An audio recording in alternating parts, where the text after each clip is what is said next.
So let's see what's happening in this problem. In this case, there are two isolated conductors which are placed near to each other like that. Now what happens? Electrons are transferred from one conductor to the other. Okay. So let's assume that the electrons are transferred from the left conductor to the right conductor. Alright. Now evidently, the left conductor, which will be deprived of the electrons, will have positive net charge, right? And the right conductor, which gained electron, will have negative charge. Correct? Now it has been provided in the problem that a total of 6.25 into 10 raised to the power 15 electrons are transferred. And when the process is done with, the potential difference between the two conductors is 100 volt. You have to find out what is the capacitance of this system. Now obviously this arrangement has the capacity to store charge and thereby storing electrostatic potential energy, right?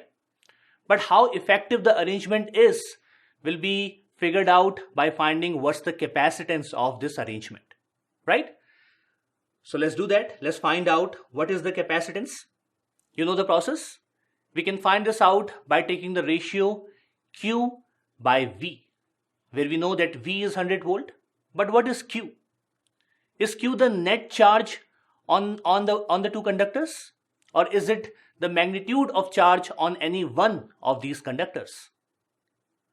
Well, if you remember, Q is not the net charge because obviously the net charge is going to be 0. But this is the magnitude of charge on any one of these two conductors, right? And how do you find that out?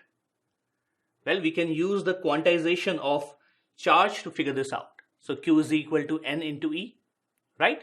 And we know E, that is the magnitude of charge on an electron, is 1.6 into 10 raised to the power minus 19 coulomb, right? So let's find out what is the magnitude of charge.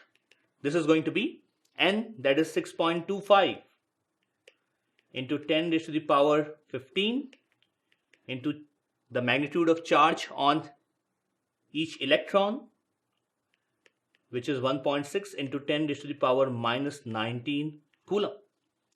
So this is the total amount of charge or the total magnitude of charge on any one of these two conductors, right?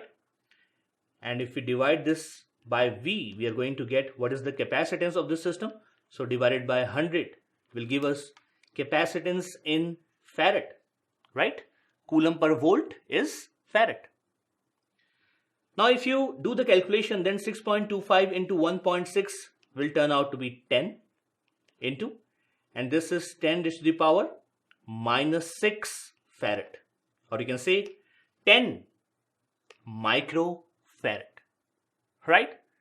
So we figured out what is going to be the capacitance of this arrangement, and in this case you can take option B as the right value. In this case there are 1000 small water drops, each with a capacitance C, and they're combined together to form one large spherical drop. You simply have to find out what is the capacitance of the bigger drop in terms of C, that is the capacitance of individual smaller drop. Understood, right? So let's assume that the radius of each smaller drop is small r, all right? And let's say that the radius of the larger drop is capital R. Now, what is the capacitance of each smaller drop? Well, yes, this is going to be equal to the capacitance of an individual isolated spherical capacitor. And we know that is going to be 4 pi epsilon naught R. Remember? Yes? So the capacitance C of each small drop is going to be 4 pi epsilon naught R. And by similar reasoning, the capacitance of the bigger drop, let's say C dash, is going to be 4 pi epsilon naught capital R. Now to find out C dash in terms of C, all you have to do is find out what is capital R in terms of small r. So how do you do that? Think about it. How can you find out the value of capital R which is the radius of the bigger drop, in terms of small r, which is the radius of the small drop? Well, the volume of the 1000 drops is going to be equal to the volume of the bigger drop. Yes? So what we can do is say that the volume of the bigger drop, that is 4 by 3 pi r cube, must be equal to 1000 times the volume of each smaller drop. So 1000 times 4 by 3 pi small r cubed, right? So from here, what do you get? 4 by 3 pi will get cancelled out, and you have capital R is equal to 10 times small r. And now we are almost done. So C dash is going to be equal to 10 times 4 pi epsilon naught small r, and this is equal to C. So C dash comes out to be 10 times of C.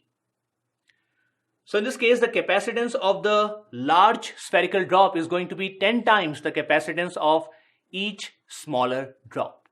And you can tick option B as the right option. So in this case, you have 1000 mercury drops that are combined to form one large mercury drop, right? Now what's happening here is that each smaller mercury drop is charged to a potential of 10 volt. All right? You have to find out what is going to be the potential of the large mercury drop. And then you have to choose the right option out of these given options. So a little advanced version of the previous problem, right? In this case, we don't have to figure out the capacitance, but we have to find what is the potential of the larger drop, right? So if you assume the capacitance of each smaller drop of mercury to be C, then you know that the capacitance of the larger drop is going to be 10C, right? No confusion here. Yes? Now to find out the voltage, you have to find out what is going to be the charge on the bigger drop. All right? So let's first find out what is going to be the charge on each smaller mercury drop here.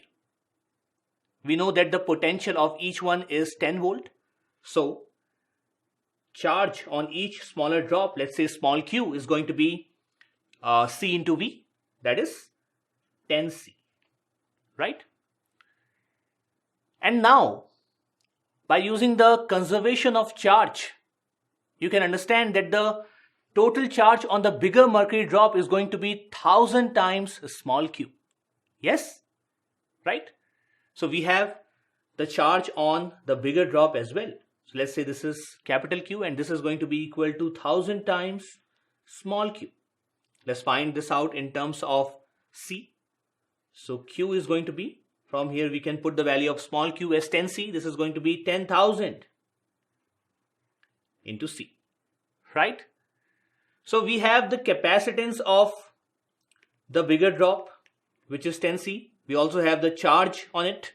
And now we are ready to find out what is going to be its potential by using the formula V is equal to Q by C dash, right?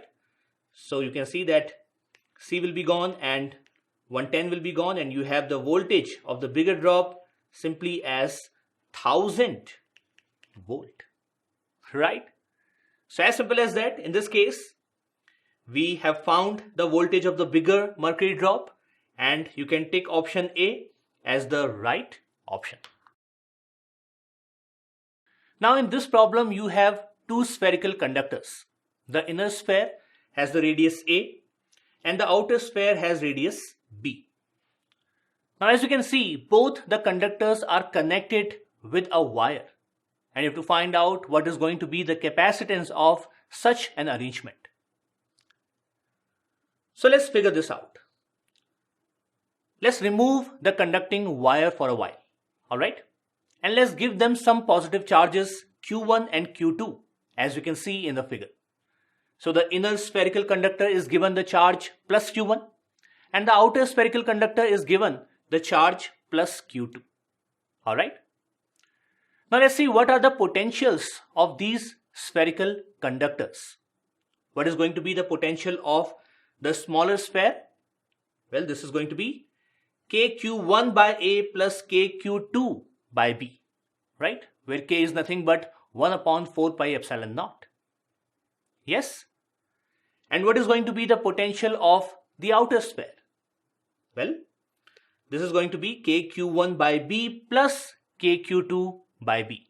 I hope you understand the expression of the potentials. Yes? Now, which one is greater, VA or VB? Let's find out. Now, can you see in both the expressions, this factor KQ2 by B is common, right?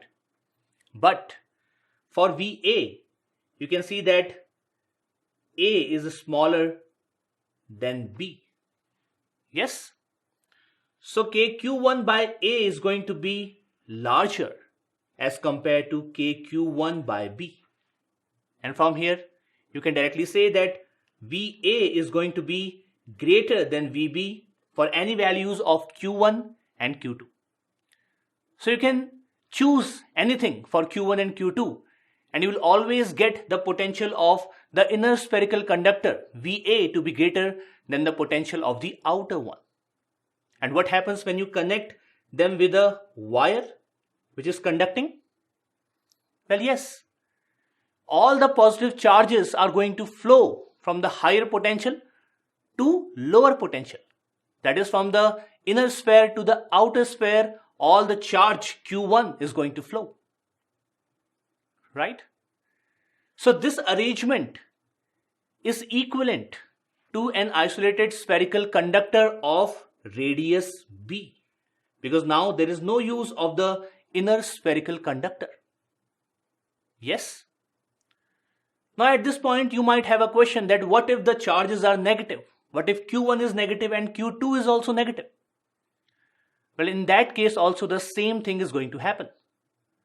But you have to note that the negative charges flow from lower potential to the higher potential, right? So in that case you will see that VA will turn out to be lesser than VB and all the negative charge will flow from the inner sphere to the outer sphere. And this is going to happen for any combination and any sign of Q1 and Q2. So whatever charge you are going to give to the inner sphere is going to go to the outer sphere. And basically this is the principle of Van de Graaff generator, if you remember, right? So this arrangement is similar to just an isolated spherical conductor of radius B. And therefore the capacitance of the given arrangement is going to be equal to the capacitance of an isolated spherical conductor of radius B, which is going to be 4 pi epsilon naught B. So I hope you understand the logic here, right? So the capacity of this arrangement is going to be equal to the capacity of this one, and the capacitance will be 4 pi epsilon naught B. And now we can tick option C as the right value of the capacitance of the given setup. After going through the previous problems, you will find this problem to be pretty easy. In this case, you simply have to find out the capacitance of an isolated metallic sphere which has a radius of 36 centimeter. And you have to find out the capacitance in picofarad. Alright? And I hope you know that 1 picofarad is 10 raised to the power minus 12 farad. You know that, right? Okay.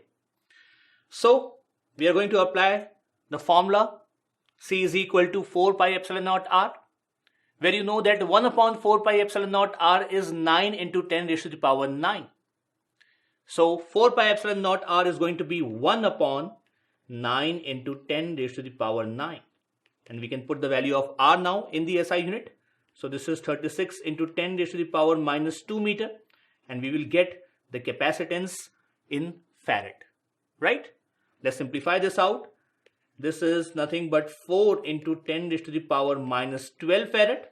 And, sorry, not minus 12, but minus 11, right? And you can say that this is going to be 40 picofarad. As simple as that.